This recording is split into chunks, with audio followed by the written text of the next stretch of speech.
Welcome back to 2 Minutes to Compliance. My name is Dr. Mark Tullen and I'm Managing Director of the food law firm Legal Foods.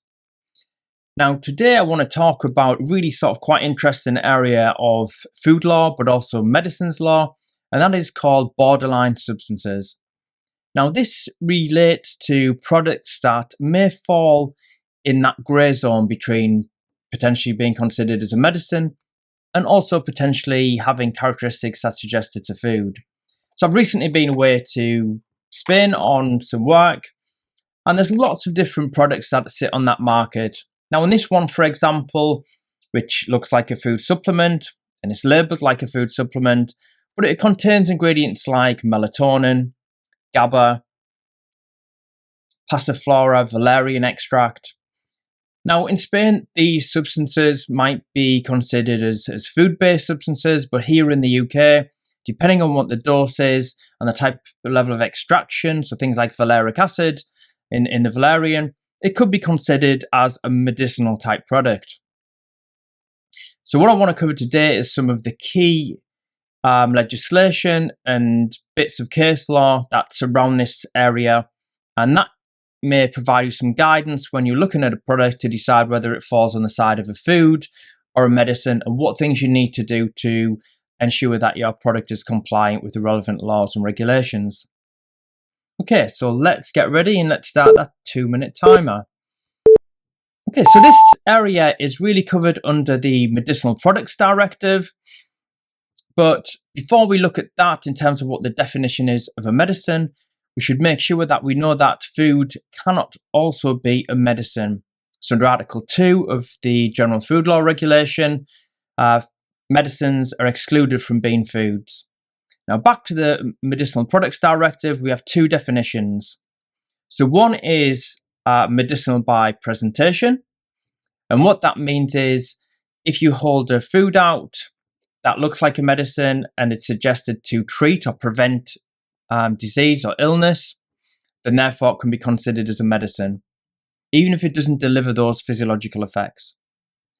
The other is medicinal by function, which is the second limb of that definition.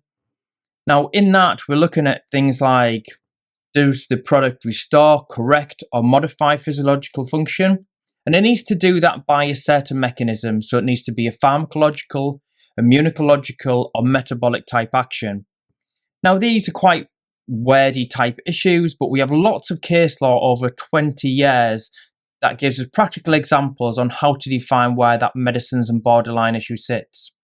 So to give you some examples, clinically proven could be medicinal, treatment, that word again, of excess weight is medicinal, lowers cholesterol could be considered medicinal.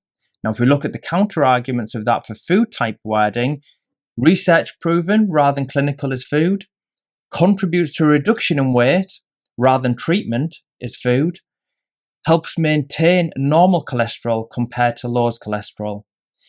Now case law is provided with things like different tests. So we have case by case assessment, so you can't apply a blanket ban to foods. Rule of doubt, so if it sits between a food and a medicine. Okay, so we're just out of time. So I'll just finish that off. So rule of doubt is if it sits between food and a medicine, then medicinal law applies. We have the familiarity test, which is another more recent one. Initially started off with the red rice yeast case, which is about an active component called monocolin K, which reduces cholesterol levels. But it was dose specific, so providing it was a low dose, and it doesn't automatically mean it's a medicine. We have the same type of issue that's happened in the UK a few years ago with glucosamine, where consumers are familiar with glucosamine products treating joint pain, and you can get a medicinal product with exactly the same dose. So if a consumer buys a product that's got the same, for the same reason, with the same dosing, then that food could also be considered as a medicine. And now we've got restrictions on the amount of glucosamine that could be in a food product in the UK. So I hope you found this review interesting and useful when you're considering about how to market and sell a product. My advice would be to read the case law, would be looked to member state guidance. So in the UK, for example, the Medicines Agency, the MHRA, have a guidance document called Guidance Note 8, and that summarised a lot of the case law and some key terms to be cautious of. Now, this is just obviously the Medicines Agency view, so that does not mean that it's binding. It's just their own opinion of what they think that this case law means. And there can be lots of different types of interpretation, and maybe ours doesn't always match up with theirs, but it can be useful as a guide. So if you're interested in more information on this, please reach out to us.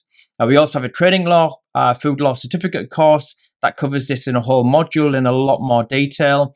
That next course runs 1st of August, and you can find out more details on legalfoods.com and look at our courses on there. Other than that, I hope to see you on our next 2 Minutes to Compliance.